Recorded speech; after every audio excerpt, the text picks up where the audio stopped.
I want you to answer these questions. Okay, there's no right, there's no wrong. Don't put your name on it, it's anonymous. And I want you to drop what we've learned in the last 24 hours and write what you came to Ann Arbor feeling and thinking regarding these questions. Okay, we're actually going to then mix them up, redistribute, and then read them, so we don't actually know who's who. So the second question is what we believed prior to Saturday. Exactly. Okay. We'll take about 5 minutes to do this. Okay. Wherever you are, finish it up. It doesn't have to be complete. If you could, start rotating these cards. Or would it be easier if we collected and redistribute? I think yes. Okay. Yes, dear. Of course. We're going to collect the cards and then redistribute. Collection. Okay, so really quickly, my background in vibrato, I started off as a vocalist. So vibrato kind of came naturally to me. It was never really taught when I started lessons in the 3rd grade, and it was one of those things that naturally happened. And so there was really no discussion on this is where we're producing it, this is how we manipulate it. And throughout my career, throughout my educational career, my teachers were telling me, make sure the vibrato stays within inside the sound. Avoid delayed vibrato. Oh, you're in a pianissimo dynamic, the vibrato needs to be a little bit less. These types of phrases that I'm sure you've all heard. And it didn't occur to me to ask, okay, how do I do this? Where is this happening? And I think in retrospect, it would have helped me a lot to have a better idea of where this is occurring so that I could manipulate it in a more efficient way. So I'm going to get into my answers with these questions, and I want to hear from you. So maybe we can start passing them out. Oh, that's a great idea. I like that. Let's do that. You want to read the first one on top of the deck? Vibrato is the production of waves that go above and below the center of pitch, or rather emphasizes different colors in the flute sound, low versus high. Great. What about number 2? 1. Number 2, a combination of abdominal activity and a sympathetic vocal fold movement. And number 3, I was taught to use abdominal vibrato in front of a tuner. Yeah, okay, let's do another one. I love it. Number 1. I'm going to keep these. Number 1, make the sound more beautiful and the pitch in tune. To make the sound more beautiful. Okay. And the second one, abdomen and throat muscle. Uh-huh. And the third one, she said yes, or he said yes. And the next one, number 1. The fluctuation of pitch oscillating between high and low. Vibrato is an expressive tool. Vibrato is also produced in the vocal folds. I Okay. think we're getting out there. Yeah. Yes, but was taught very poorly and did not understand it until someone told me to use gusts of air. Gusts. That's a good one, gusts. Yeah. Wow, gusts. Let's do one more. Number 1. The movement of air to create some direction in the music. Yeah. Number 2, vibrato is produced from the throat. Okay. Number 3, yes, and it was taught by just pushing air from the stomach and then making it faster. Yeah. Okay, great. We're going to get back to these. Thank you for that. Those are a lot of really insightful answers. So I'm a big defining what we're talking about. I don't know, do you guys read Brene Brown? Oh, I love Brene Brown too. And she's all about definitions. And Amy so, turned me on to that too. what's that? Amy turned me on to her. Oh, and she's amazing. I just bought the new book. Okay. Okay, so I found these couple of definitions. Let's review them. A regular fluctuation of pitch or intensity, or both, either more or less pronounced and more or less rapid. So we're getting into pitch variance, with it, obviously pitch, intensity, dynamic, more or less rapid, fast, slow, right? John Nix, he's on faculty at University of Texas, San Antonio. He's really well known for his research in vibrato production in vocalists. And I really like this definition. Vibrato is a regular fluctuation of the fundamental frequency, right, perceived as pitch, intensity, perceived as dynamic, and spectrum, timbre or color of a singing voice.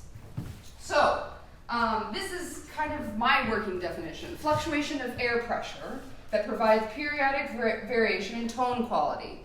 And it's these 3 different qualifiers that were referenced in the previous definitions, and that we'll talk about more. These are kind of different factors that go into vibrato that we can manipulate and change. So obviously dynamic, forte, mezzo forte, this is a little bit more self-explanatory. Right, amplitude, the fluctuation of pitch, right? How much we go above or below the fundamental. Right, and frequency, how fast this occurs. So I pulled up Audacity and I recorded a couple different waves of vibrato. You guys tell me, which one has the slowest frequency? 2. Okay. Which one has the largest amplitude? 3. Which one has the fastest frequency? 1. Yeah, which one has the largest dynamic? Yeah, I guess that's kind of similar, right? Okay, so this makes sense? Yes. Awesome. We're going to keep going on because I have a lot of stuff and I know I'm out of time. Okay, so, we got to establish how vibrato has been talked about through the years, because this is by no means a modern development, right? And lucky for us, there's been treatises that have been written for the past 300 years that give us primary accounts about how vibrato has been talked about, how it's been taught. So we're going to start, actually, before we talk about that, the first reference to vibrato actually occurred 350 BC, right? In the Greeks. There was a collection of anonymous documents that they found, and one of which talked about a plectrum being moved around on a string to create something similar to vibrato. We move on to the Renaissance. Obviously, we know this time period to have an increased interest in critical awareness. It is also during this time that, the first treatises appear, and I've kind of listed this. This is Pretorius here, that I found. So in these treatises, there were many opinions about vibrato and how it should be taught, and these were much more general at this time, because during this time period, to be a virtuoso, you played all the instruments. You didn't just pick one, right? So there's a lot more references to the singing voice and to violent string playing specifically. This changed drastically when, the advent of the Baroque time period, where people were much more interested in being a virtuoso on a single instrument. This is where we get into a lot of soloistic playing. And with that interest, there was a need for people to write about how to hone the development of being a virtuoso. So there are a lot more treatises, as you can see, and this is just a collection of some of them. That talked about vibrato and using this. Otolaryngologist, I'm sure some of us have heard of this man, kind of almost exactly the same dates as J.S. Bach.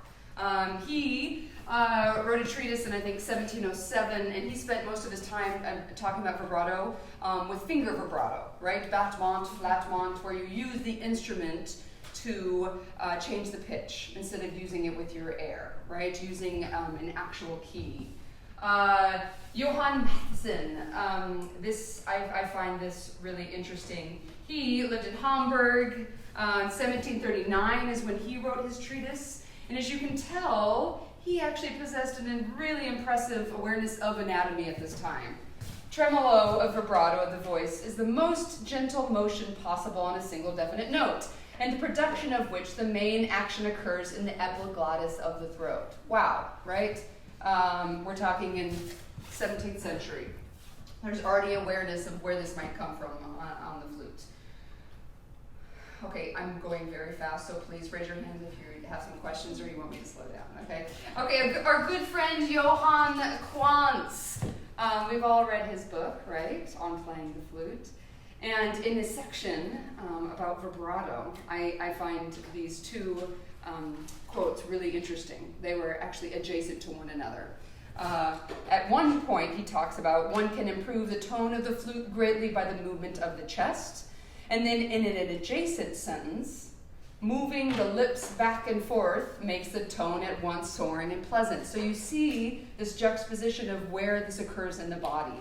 And this juxtaposition and this controversy of, where is it produced, and I firmly believe it's here, and I firmly believe it's there, started way back when, and it still, as we all know, kind of exists to this day. A plug for Leopold Mozart, who was known as an incredible pedagogue at the time, wrote many treatises, specifically on violin playing. I'm going to leave that quote, you can read it yourself. Trommel's, he talked about the vibrato produced, with the breath, is a bad effect because it sounds like howling, okay? So he, quote, howling. So he was much more of a proponent of using a finger vibrato, okay, flattement. Okay, we are moving to the next century. Advent of Romanticism, right? Louis Spohr was a virtuoso violin player, and he wrote this treatise, 1832, and it was his effort to expand how we express emotion in our musical language, right? How we add more affect at the heights of musical phrases. And he talked about how we do that most effectively is the use of vibrato, okay? And it was, who knows this guy? Anyone heard of First Now? Yes? A great friend of Carl Maria von Weber. He applied a lot of the concepts that Louis Spohr, this picture right here, to his specific instrument, which was, luckily for us, the flute.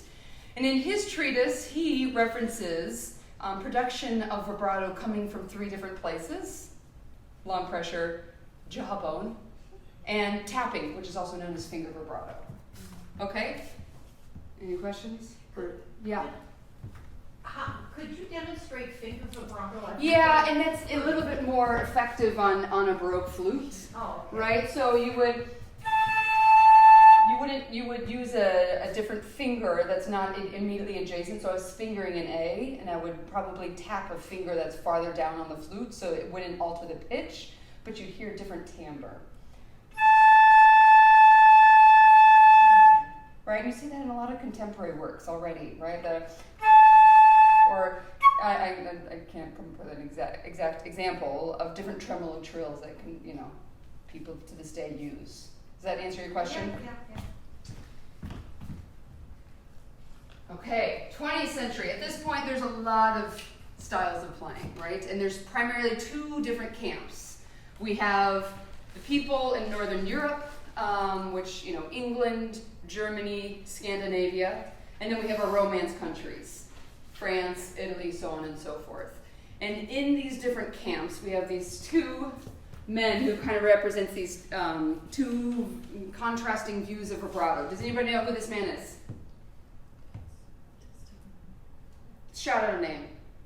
No? Okay, what about this one? Yeah, who said that? Okay, It says it, but I don't. Okay, either way. So this is our good old friend Taffanel, right? Around the turn of the century, Paris Conservatoire. This is where the advent of, how we play this modern instrument. So this camp over here believed that vibrato shouldn't be used constantly. If it was, it would be considered kitsch, right? And if it at the high points of phrases is really the only time that it should be used to showcase affect. And I found this really interesting. Our Romance countries, I'm going to quote something that I found here because I thought it was really interesting. Topic of vibrato seemed too obvious. It did not occur to anyone to hold long conversations about this matter. Accounts from Taffanel's students, such as Adolphe Enneban and Philippe Gobert, suggest that vibrato wasn't addressed specifically in classes, but was referenced as, quote, evidence of life and soul in one's playing, something that was born of intuition. So that gives you an idea of, yet again, these contrasting views, maybe a little bit different in the 20th century than in the 19th century. Here's 2 different quotes that kind of characterize their differing perspectives. I'll let you read them yourself.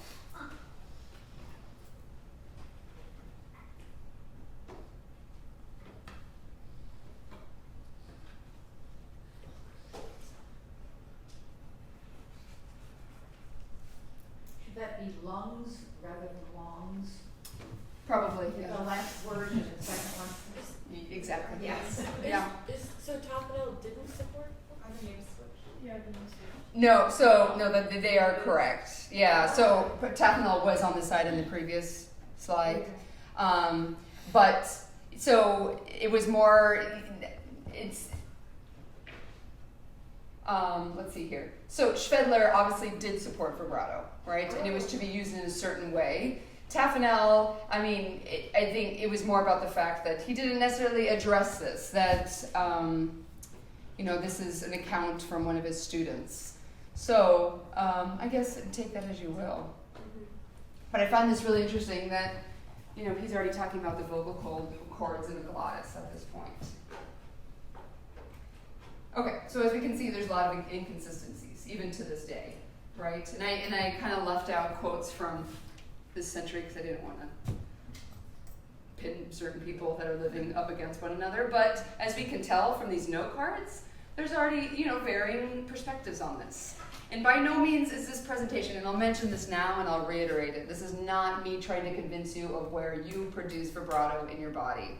This is more of just trying to provide an awareness of a specific place in your body that gets overlooked, I think, a lot, and especially in the flutist community, and how it plays a role in vibrato production. But, as Dr. Brown mentioned yesterday, there's a lot of different areas in your body that can change air pressure, right? Did I see a hand?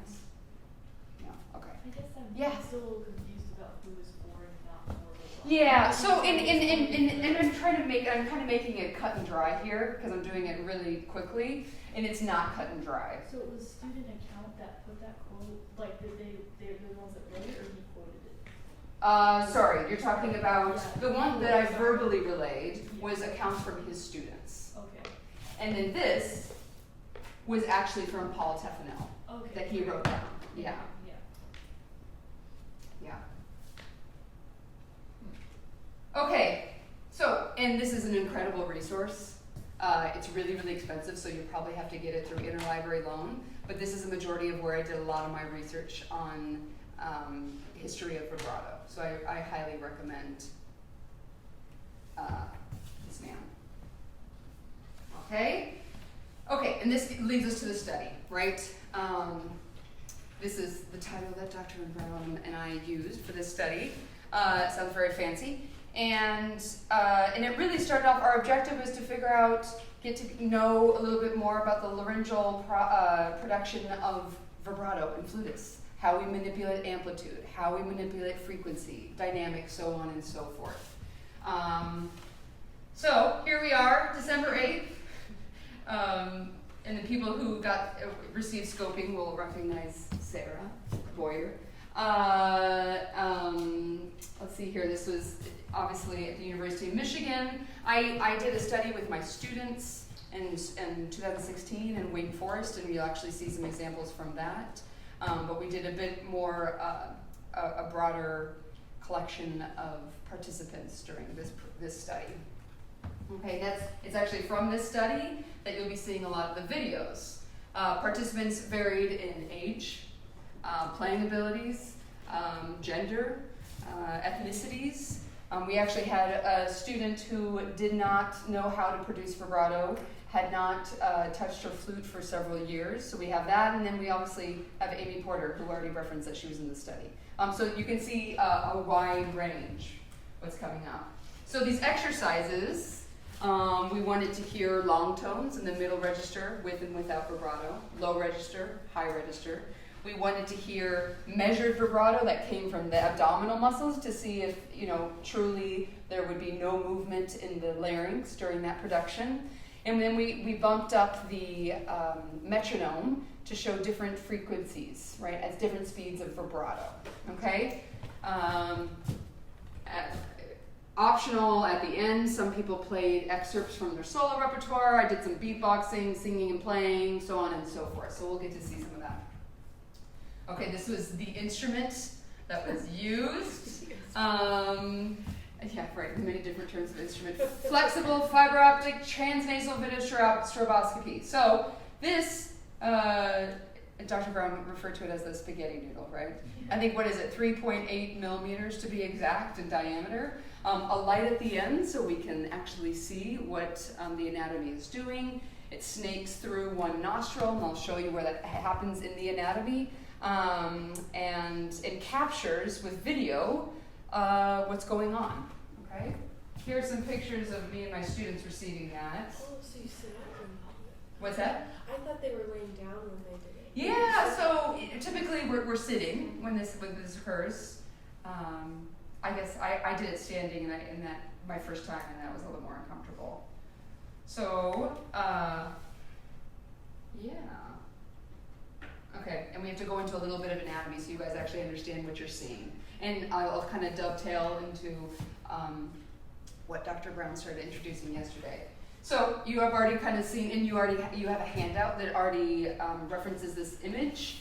We talked about the nasopharynx yesterday, right? So the pharynx, 3 different portions. Portion that enters the nasal cavity, right? The oral cavity, and then more of the larynx portion.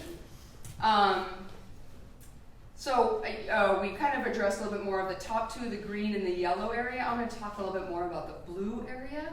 So what I find just fascinating is that, so we can all see our oropharynx, right? If you look into a mirror and go, that's the part that we can all see.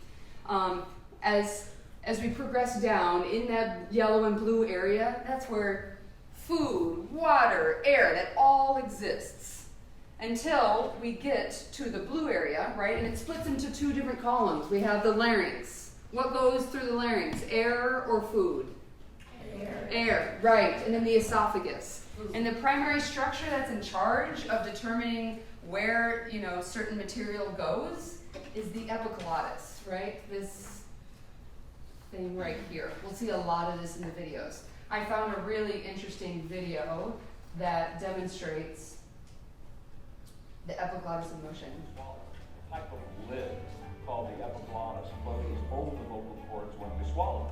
Sometimes fluid gets through and we cough. Right? Does that make sense? You guys want to see it again? You're good? Yeah.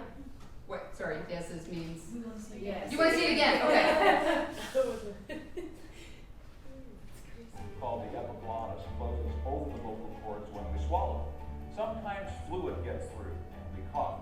So right there, you can see the food is going down into the esophagus, protecting the trachea, because we have all had that feeling when something goes down the wrong pipe, right? And it's the trachea's way of saying, get the heck out of here, this is for air only. Yeah, great. When you have like a sore throat, is it coming from That's a good question.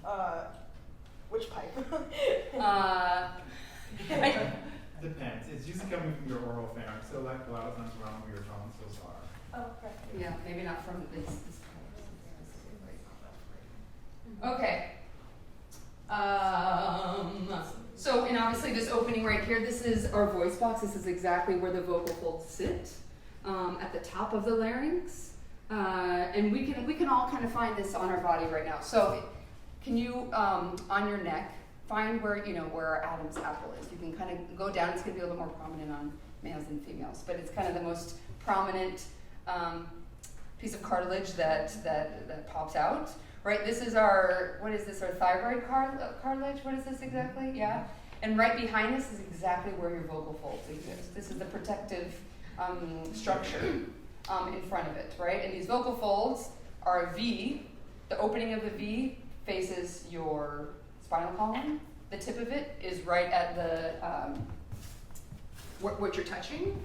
And now we're going to go to the larynx. So this is exactly pretty much what you're going to be seeing in these videos. So I forgot to mention this. The scope went through the nose. Follow my mouse here. Goes down through here and sits right here, kind of on right above the epiglottis. Right? Sometimes you're seeing the epiglottis. Most of the time you are. Okay. Larynx. So. White folds. These are the vocal folds, okay?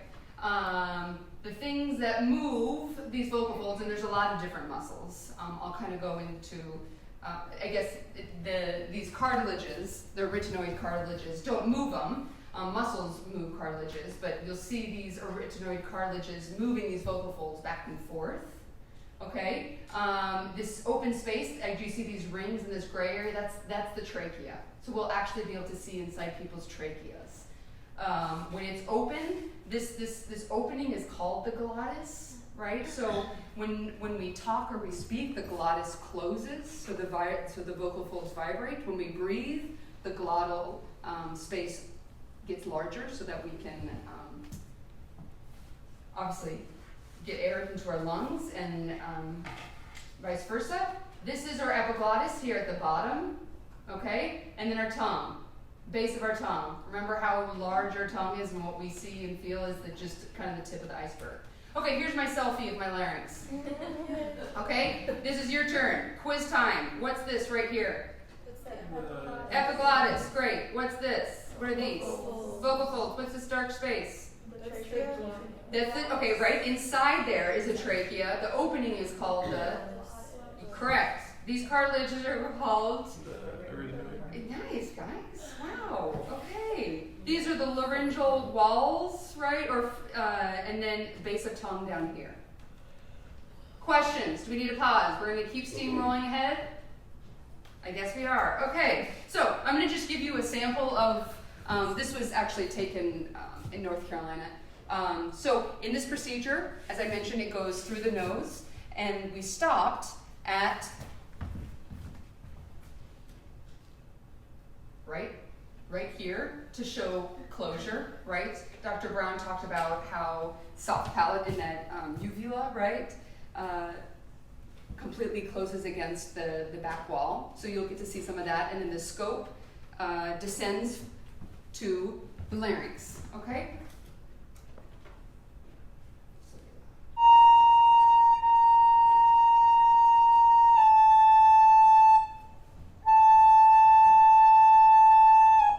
So, everyone kind of has a sense of what's going on, where we're at in the body.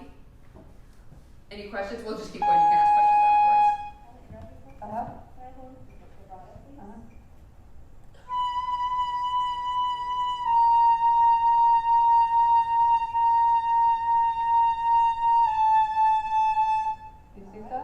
Can you see stuff?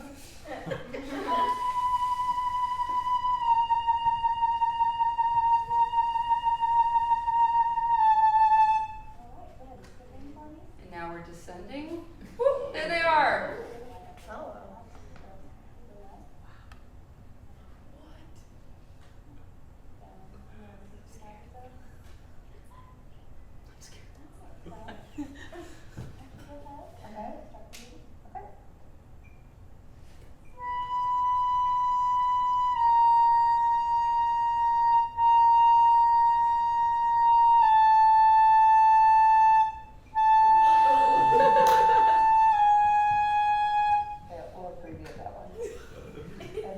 Okay, so you get the idea. We're going to go in a lot more to what we just saw. And I've kind of divided this up into similarities and differences among the participants. And as of yesterday, we've scoped a total of 21 people. Okay, so we're kind of building a body of understanding what similarities there are and what differences there are. Okay? Oh. Yeah, thank you.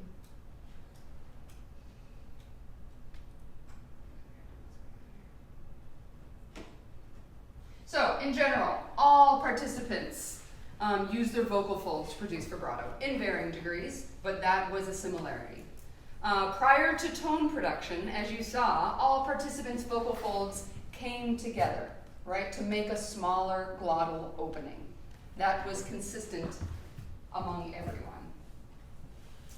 So, all flutists showed complete closure, and Dr. Brown mentioned this yesterday, of the soft palate against the posterior pharyngeal wall, right? So this area right here, preventing air to pass through prior to tone production. What's interesting, and you'll see this in a video, that was a similarity.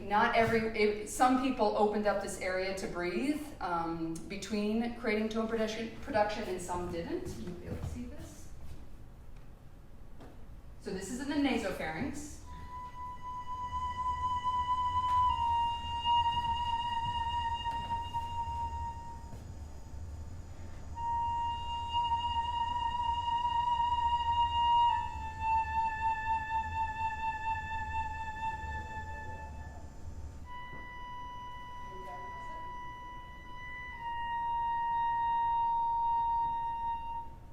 can see they opened that area up to breathe.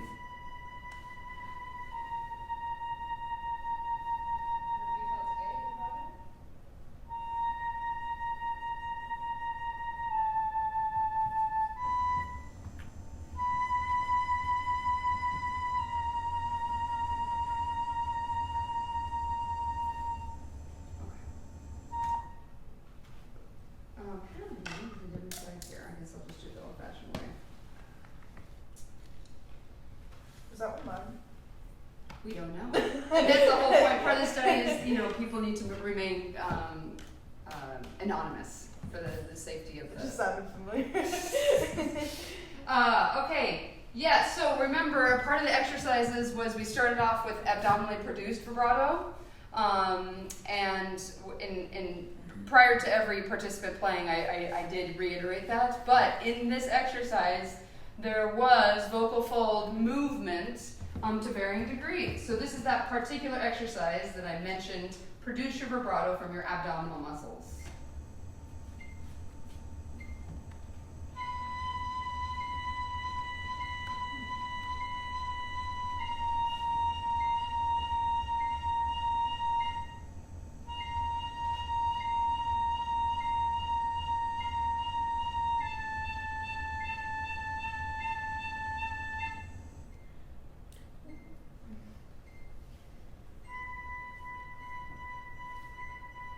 You can see smaller movement here, right? In the vocal folds specifically.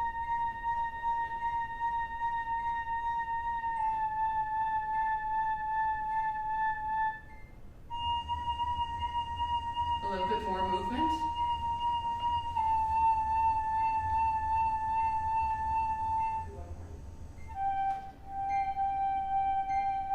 Beautiful. Go down half step. And then, yeah, start there again. Okay, we're moving on. So the degree and speed of vocal fold movement predicted amplitude size and frequency, right? So, and we'll do this later where you can turn off the sound and actually be able to see dynamics and speed and amplitude variation.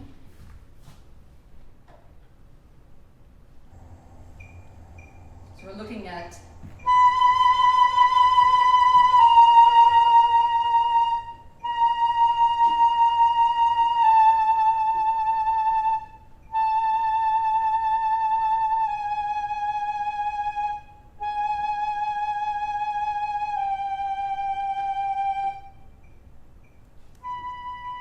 smaller amplitude, the movement's a little bit less.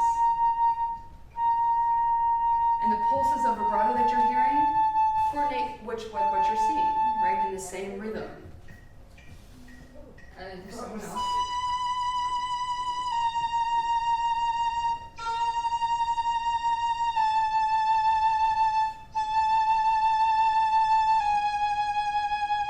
Good.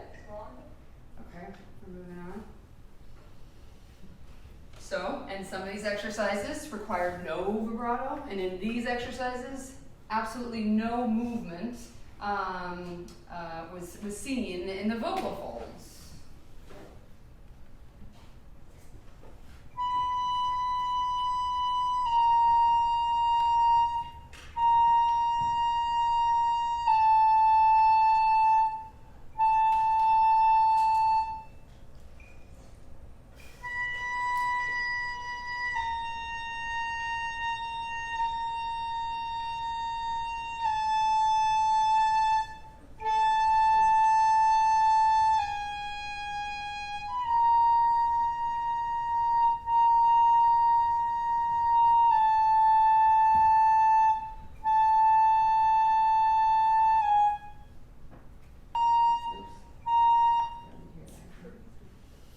Okay, this is fascinating to me, and Dr. Brown kind of mentioned this yesterday a little bit, but the production of smaller dynamics showcased a smaller glottal opening and vice versa.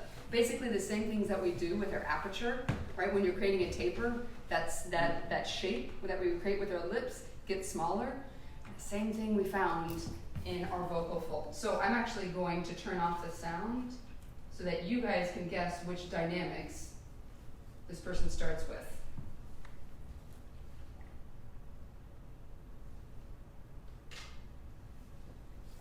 Versus this. Oh, sorry. Yeah.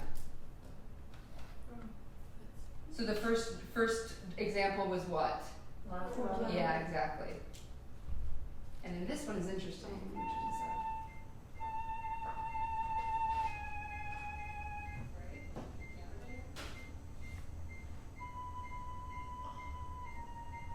smaller opening. I think I have one more example after this.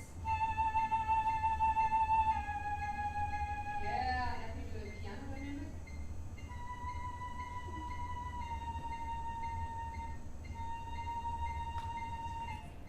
So, and we'll get into, we'll see later on tapers and all that. Did you guys get a sense of that? Are there any questions? I'm kind of just going through this really quickly. Yeah. This is kind of like, I guess that's why, like, when we do singing and playing, it helps with figuring out things because it's like orienting.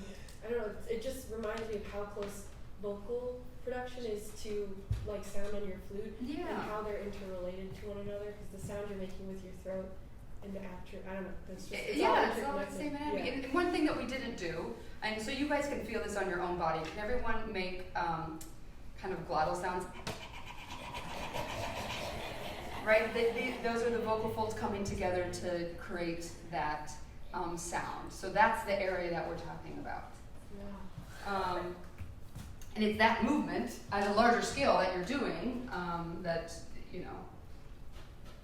aids in vibrato production.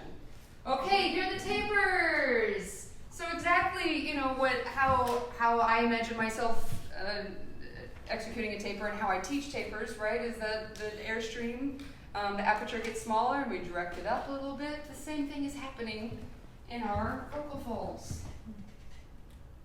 Oh, these are really great examples. Get really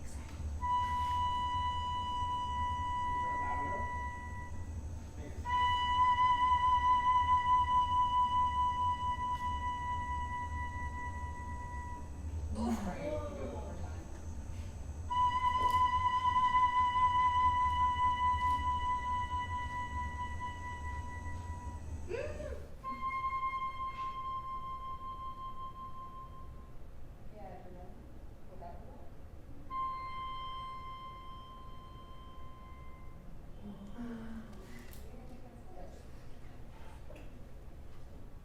Okay. Isn't that exciting? Maybe I'm just a dork. Okay, natural degree of, so everyone had their own natural glottal space, right? Some people had much larger glottal space, right, compared to others. And actually, yesterday we saw I'd say one of the largest glottal openings to date. And you guys can probably already made this observation in the videos. Okay, so we're getting into another really fascinating thing that I noticed. The natural space between the epiglottis and the posterior laryngeal wall, this space right here, varied a lot between flutists and in a variety of different exercises. So the next couple of slides talks about this area of the body. So you're going to see in one of these participants, the camera actually has a hard time even viewing the vocal folds because the epiglottis in the back of the tongue is up so high. And you'll see afterwards a comparison of someone where there's just much more space between that area that I just showed. Oops, that's the wrong one. With the spaces. Sorry. I just had a question.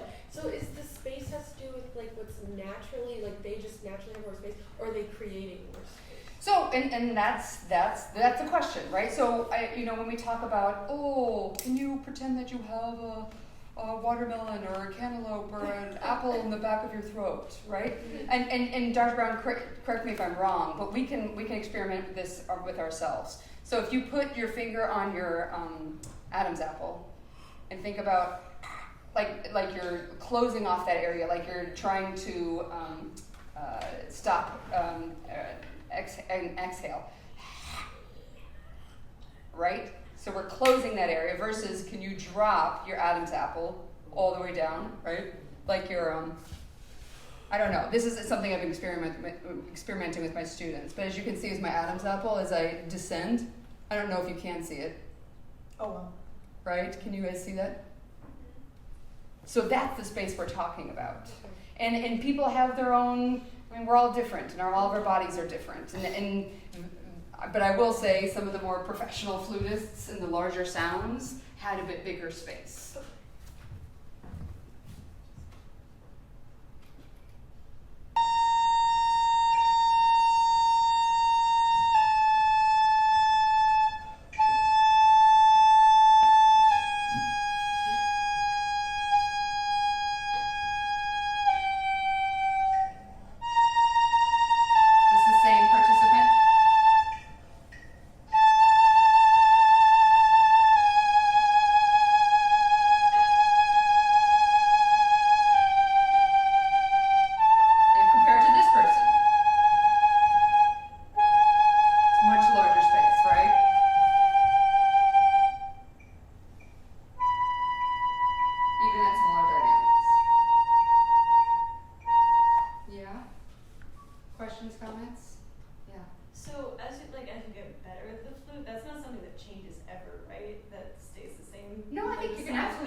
It's a great question. So part of it is your body, and part of it you can manipulate. So actually, your fat cells are in the pharynx too. So if you gain or lose weight, your throat will open up more or less. And also, people have natural tone, and so people with cerebral palsy may have less tone, and then you know some people may have more tone. I think one of the differences in the professionals, and sometimes professionals just over time just learn how to get it right, and then it's consistent.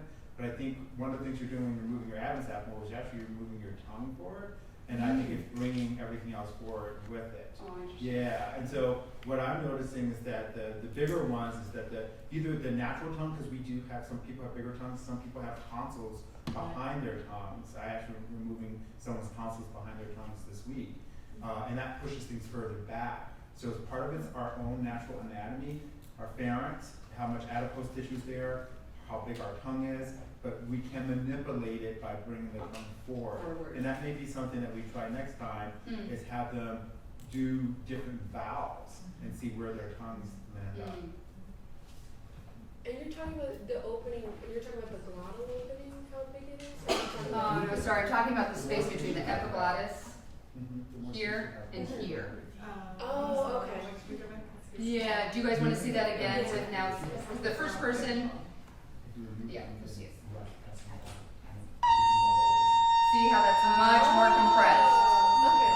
Yeah, and that's the space between the tongue and the pharynx that's doing that. The tongue is pushing it back. The tongue is, yeah, way.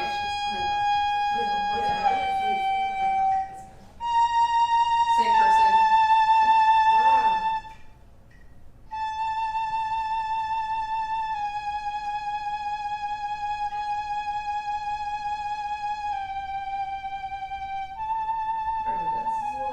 And in fact, this tongue is so far forward, it's pulling away from the epiglottis.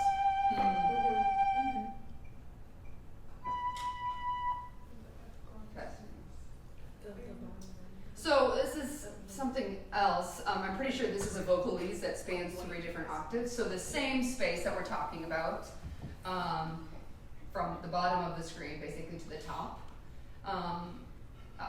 It was interesting to see how this morphed and changed as we went from low register to the top 3rd register. And maybe Dr. Brown can speak more to what we're seeing.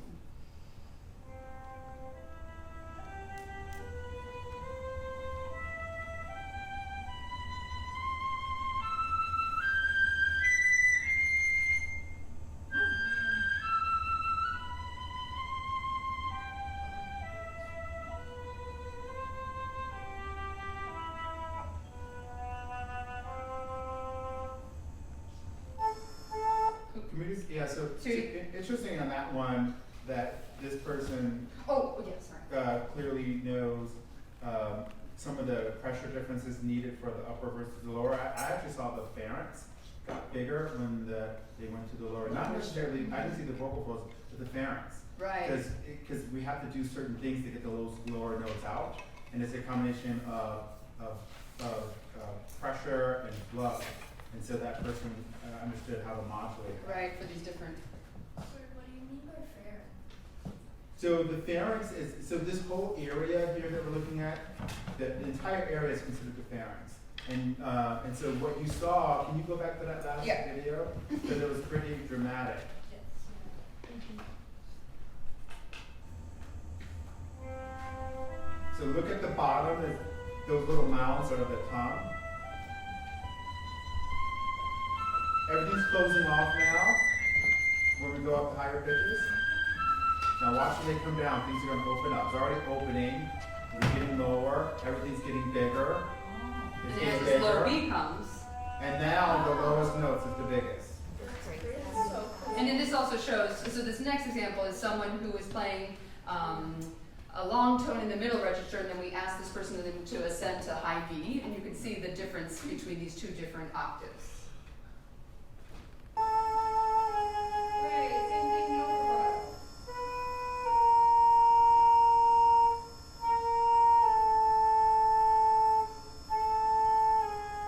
Wait, we're popping up 2 octaves, natural vibrato? Is that the tongue? Yeah. Is that the top? That's the tongue at the very bottom. At the bottom, yeah, so. Right? Now no vibrato? It's like closed off. Good. So can we talk about that? So that is the tongue descending and Yeah. coming back, which is Yeah. pushing the epiglottis up. Yeah. But in doing so, that space is decreased, Yeah. right? I just wonder if we need to, I guess, it's the pressure to get the higher notes out, if we need to close that space off. Huh. I mean, it's just a matter of physics. Yeah, because I saw that among all of these, for example, it's pretty here. impressive. So you can see that same thing in the third register for this person. Let me get into there. But I imagine those with ideal tone have the larger opening. Opening. Yeah. Okay, the inhalation process. Remember when Dr. Brown mentioned the anaconda yesterday with the larynx coming up and ascending in the body during inhalation? You'll see a couple different examples of this. The first person has the most movement when they breathe. It comes forward. Other people, between the position of their larynx when they play versus when they open, when they play versus when they breathe is the exact same. So there's some variations in here that I want you to see.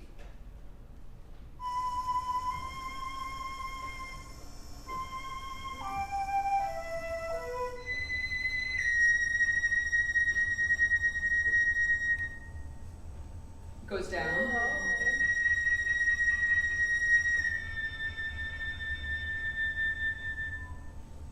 Comes back.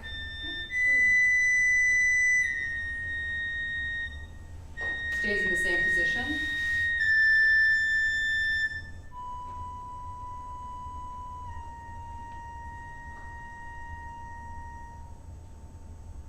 Kind of goes back down a little bit.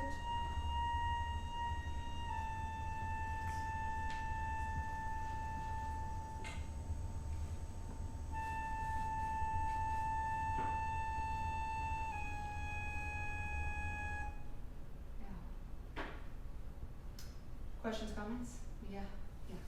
Joey. Is there any examples, I was just out of curiosity, is there an example of people just not playing a flute but just talking normally so we can compare what normal talking? Talking looks like, absolutely. So there was a little bit of that in that first example I showed you. And we can show that at the end of this, if you can wait. Yeah. Okay, but we'll definitely get to that. That's a really good question.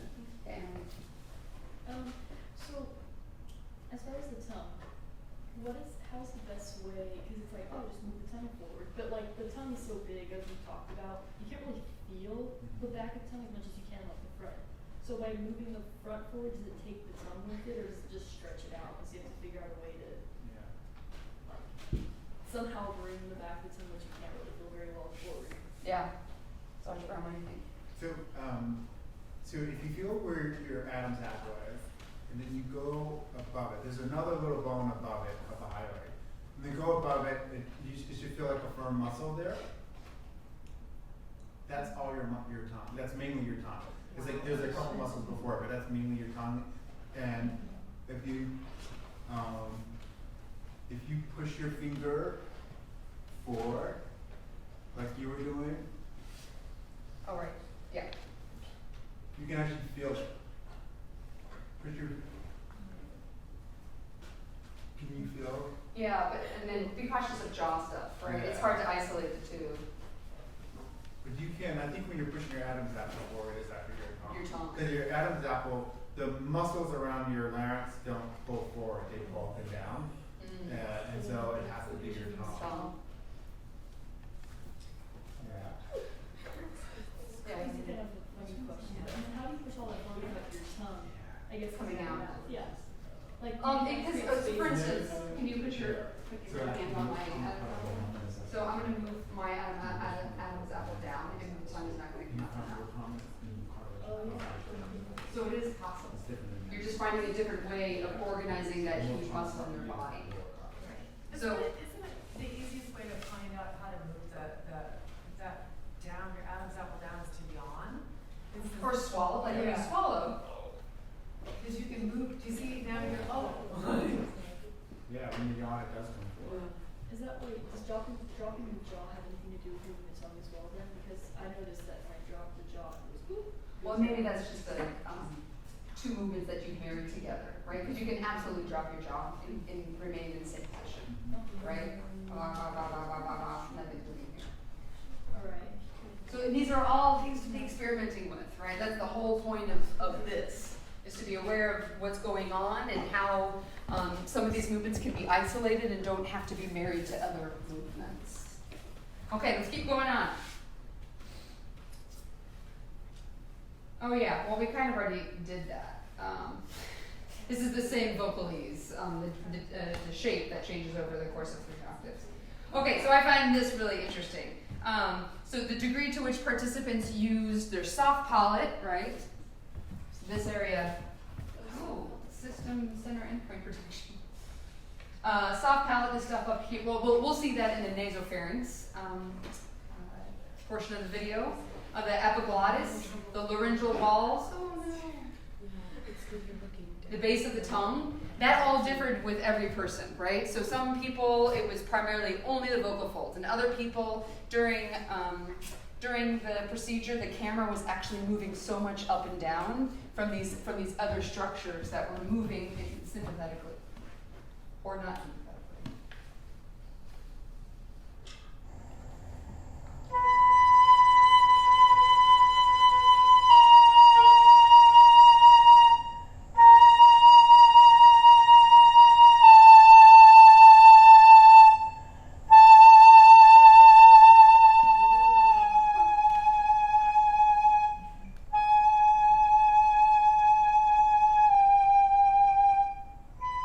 Versus this person, these structures all around are a little bit more stationary.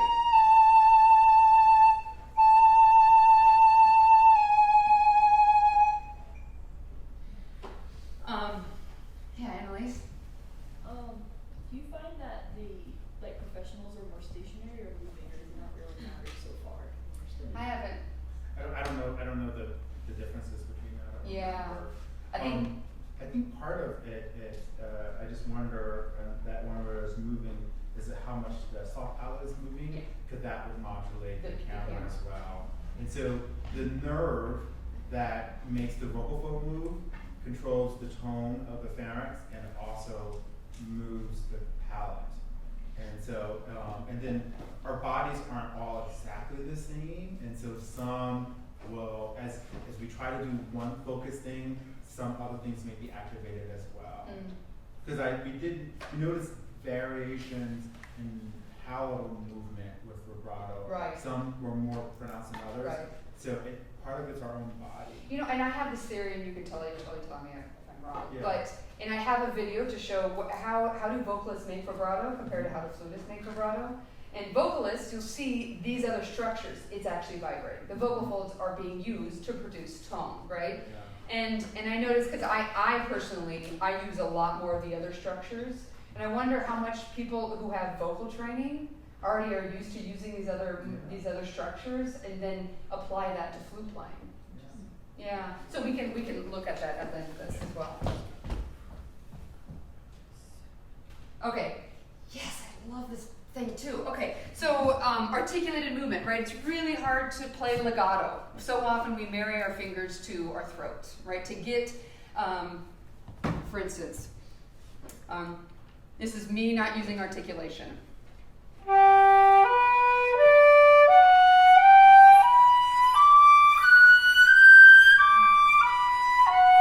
Sounds like every note is articulated, right?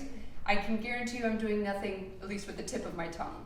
But what I'm doing, and what you can see here, is actually there's some movement in the structure to re-articulate for each note.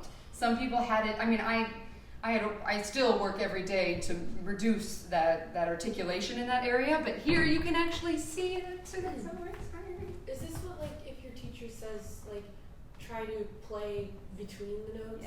Yeah. Yeah. So contrast this.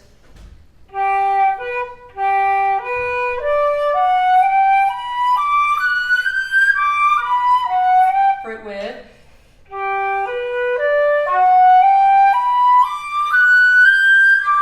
And I can feel in my body with that, I'm just thinking pure, unadulterated, not interrupted air, right?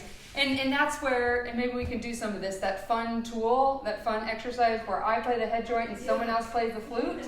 You have no idea when the other person's going to move their fingers, so you have to stay in one position, right? So often our bodies are too smart and they get in the way of things. Okay, so here it is.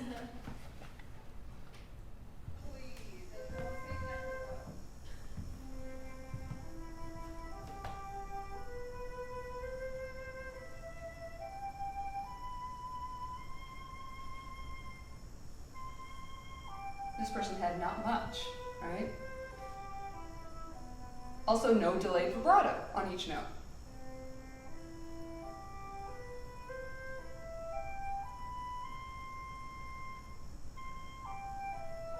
You can see small movements with the change of every note.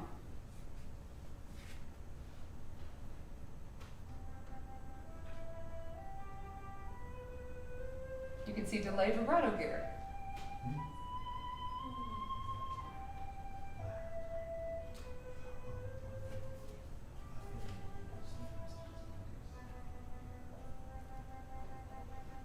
Make sense?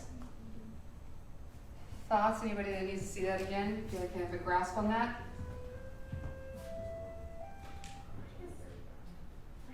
Okay, so this is the fun part. We actually get to see it without these exercises, right? We get to see how this is applied in regular solo repertoire. So you'll see a Martin Ballade, you'll see some Burton, you'll see some Syrinx, and some other melodies. And see how articulation, breathing, changing of pitch all goes into play here.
It's so impressive to kind of see when they were using it, when they weren't using vibrato. You don't even have to hear it. You can tell when they were using it, when they weren't.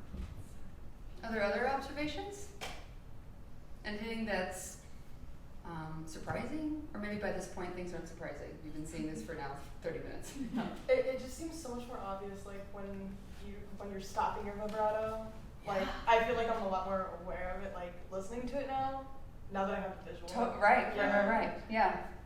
Okay, so the sound that we're hearing, is that coming from the camera? Oh, this is great. Or is it Yeah, I don't actually know the answer to this. What do you mean by sound? Ask it again. Like, so the flute sound, is that coming from like inside of the person's nasal No, cavity? Like a microphone. It's an external. Okay. It's external to the body. Okay. Yeah. I think one thing, this is just an observation thing, not really a question, but like, it's just blowing my mind that like that sound is coming out of that person. Like I mean, it's through the flute, and the flute is helping make that sound, but the air that's creating is part of your unique voice as a flutist. And it's like crazy watching the body do it while you're, and it's like, I think that's why we all have our own unique tones. Even Absolutely. And how wonderful for our instrument. That's not the same for in many other instruments, right? We'll go over here first. Yeah.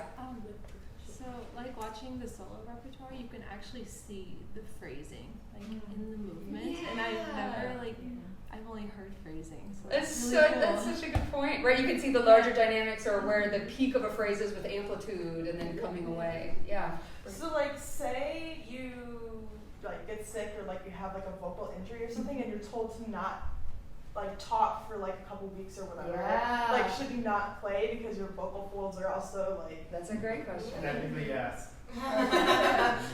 and some people get a paralyzed vocal fold, and they would have trouble with vibrato.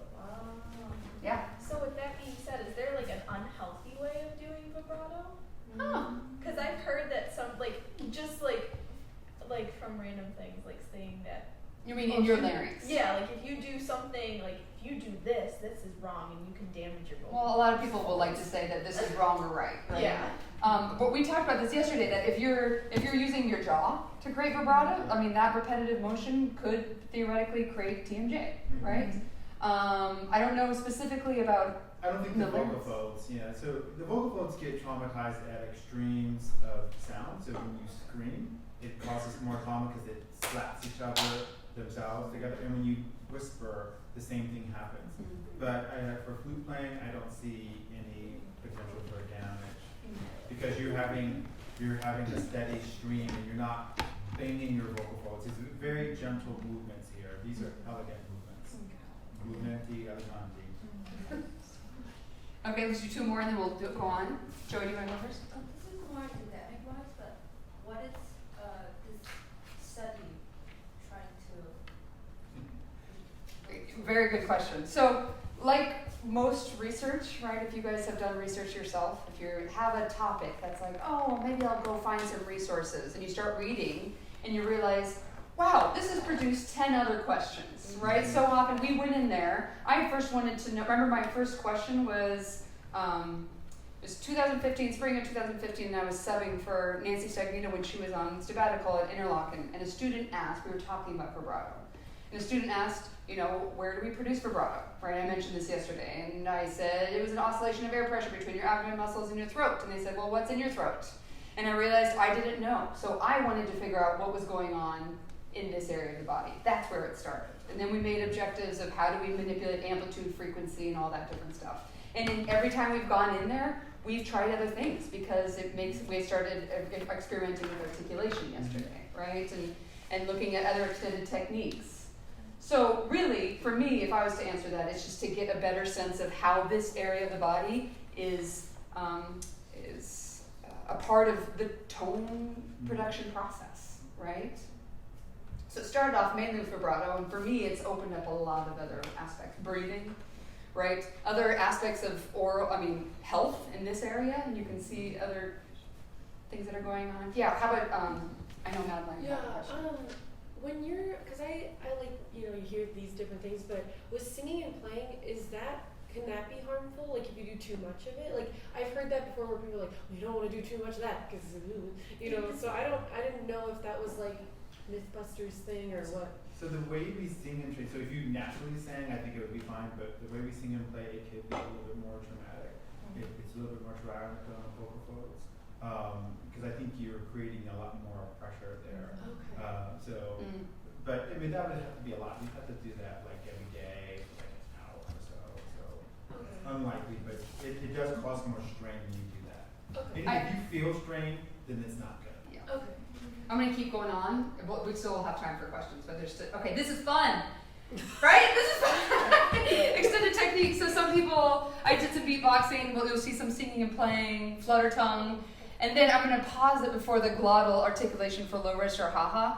I know, because yeah, we'll look at it in time.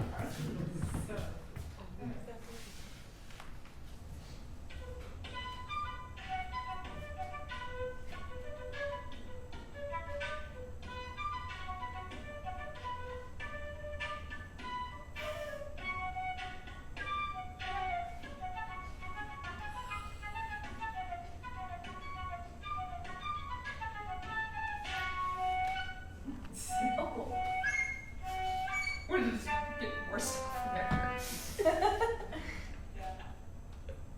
You got it? Singing and playing. Oh, they're so close. And they're like vibrating. So little.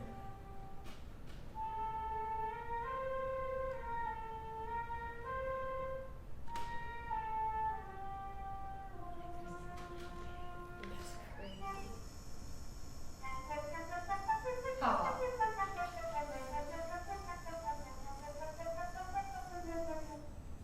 You can see tongue was pressed down.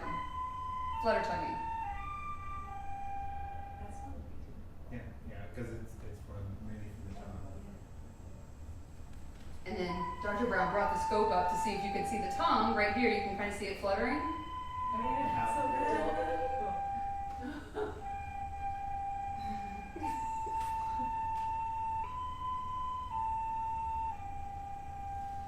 But interesting with that, that required the participant to leave their vocal folds open and not manipulate it and close it.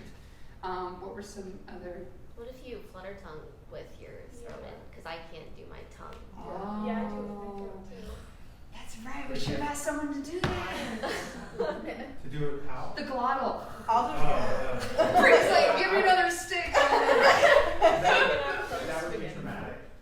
So, I mean, because this is more pressure, I guess you could do it, but that is something that causes more trauma to the vocal folds. Was doing the glottal. Yeah, all that is not good. Long term.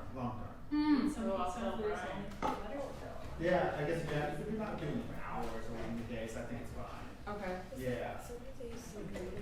Okay, so and there's actually, maybe we'll do this because I know people wanted to see this. Okay, I did, out of the 21 people who have been scoped, there's only been one person who created a glottal sound while the scope is in there.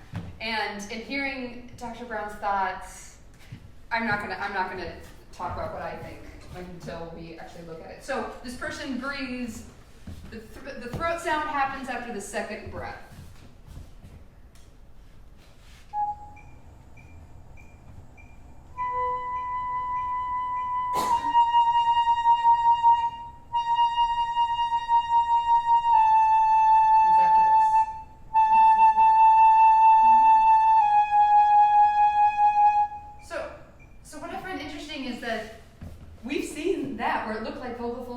Together, but we never heard a glottal sound.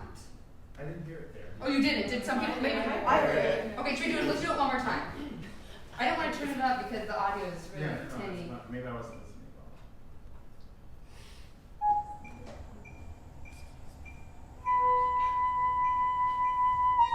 Oh wait, and you mentioned one other thing. This also happened during the pianissimo small amplitude, and I thought that was a pertinent point, right? That we're more likely to find that glottal sound if the glottal space is much smaller, right? If we're at a smaller dynamic. I'll start again.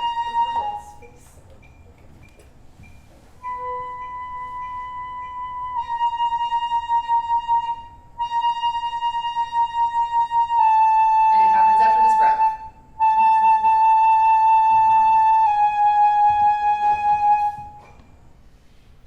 Yeah, I mean, I don't know exactly what's going on with this. I see it a lot in older people. I don't think this person's necessarily older. The person's like But suppleness and the flow of the vocal folds, and I don't know what happened in that particular situation. Yeah. Yeah. Annalise, I know, yeah. So, with the, I was just wondering, can you ever tell, like, if people have wear and tear on their vocal cords and, like, who has a drier throat and that that's affecting things? So, like, if you're looking at, like, these folds, like, you can see, like, some white kind of around there, but is that anything, or is it just, like, yeah, can you, like, tell if there's, I guess, wear and tear on vocal cords? There you go. Yeah, I Like mean, folds, right? so what you can see more with the waves with the actual stroboscopy. Sometimes you can have nodules, sometimes you can have stiffness, sometimes you can see that some of them look more voluptuous in one of them, and some of them look a lot thinner. And so, and those are all kind of normal variants. And sometimes you can have even bruises on it. So vocalists will actually have, like, they'll have like a little what's called a hematoma, like a blood clot. There's someone that had that, and Yeah. I could pull that out. Yeah, and so you can see some of those things. I don't know what happened because it was like for me, I only saw it a couple of times, and I'd have to look at the video again and examine it, but it's hard to know. I kind of think of it as a flow versus suppleness, and maybe it may be the sound that we're hearing is the arytenoids working harder, slamming against each other. Or the vocal folds, one of them. Yeah. I also appreciate what you said yesterday, that it was perhaps, you know, the air pressure, if it changes, then naturally, I mean, when we take away the air with our aperture, right, what we want to do is create the same pressure, so we make a smaller aperture. Maybe it's the same thing with the vocal folds are doing. Could be. Yeah, there's some questions here, yeah. I kind of had a general question about how would this affect how you teach vibrato? Yeah, absolutely. And that's part of this conclusion part. Okay. So we'll definitely get there. It's a very good point that we need to talk about, yeah. So, do the way the vocal folds, have you found any, like, interesting things to, like, everybody has their own sound and voice quality? Like, like, some people have really deep voices. Are their vocal folds larger? Or, like, like the cadence, or if somebody has a more nasally voice, does that have to do with their sinus cavity, or does it have to do with the shape and the size of their vocal folds? So nasal voice has to do mainly structures up here, if you have a cold or your palate. Pitch is based on length of your vocal folds. So higher pitches, your vocal folds get longer, and lower pitches, they're shorter. And so, and that's kind of some of the differences between men and women. So as you go up in pitch, your vocal folds stretch. It's almost like a violin or like a string. If you stretch it and you pluck it, it's going to have higher pitch. But if you make it shorter and pluck it, it has lower pitch. So there's muscles in the larynx that'll pull the larynx a little bit forward, so that it's very subtle that the vocal folds move millimeters. So I wanted to show this other video of a vocalist receiving the same procedure, so you can see, now that we've really become aware of this anatomy, how it's different. That's not it. Who is the bell of the good song? That was in Italian. Yeah. Okay.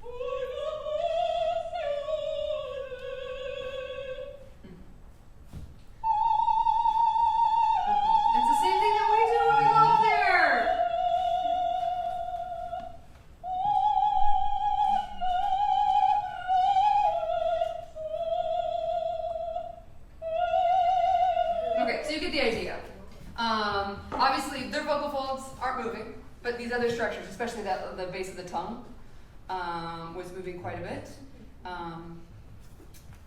Yeah. So can we talk about like conclusions? What came of this? Well, for me specifically, more questions came of this, right? There was maybe some answers or just some more awareness, but I guess that specifically, most immediately what came of this was an awareness for a body part that so many people call just simply the throat. throat, right? And it is so much more a part of our tone production and our way of manipulating sound and adding expression is this area of the body.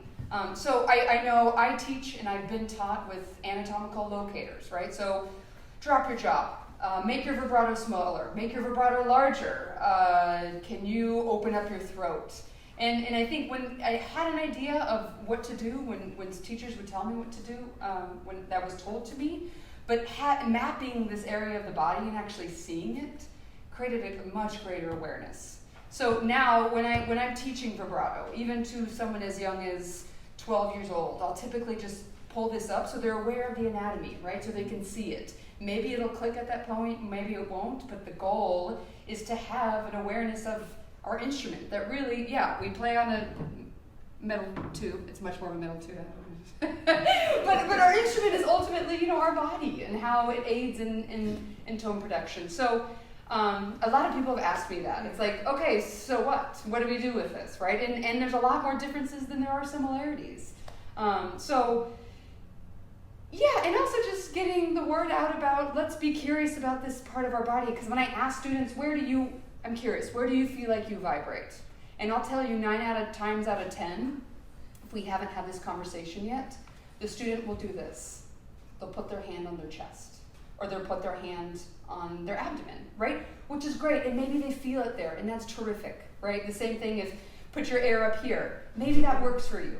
But I think it's also key to really talk about technical things, even if you're an abstract learner, right? So we can, especially as a teacher, because I can tell you I'm an abstract learner. When people would say, make the phrase do this, and let's do more blue down here and yellow up here, I'd be like, I'm all for it. But then I have students that are like, I have no idea what you're talking about with blue and yellow. Tell me where to place my tongue. Tell me where to place my left ear, whatever, And I have to be able to toggle between the two. So having this awareness is key as a performer and a teacher, I think.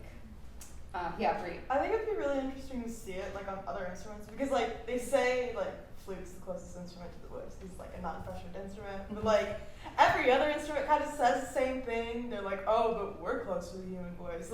I think it'd be really interesting to see comparing it to a trumpet player, a clarinet player, a tuba player. So, good point. And I will admit that we are not the first people to do this, right? There's been many people before, and there's been people who have published about this. And there are other instruments, if you wanted to go and do some research, that have done these procedures.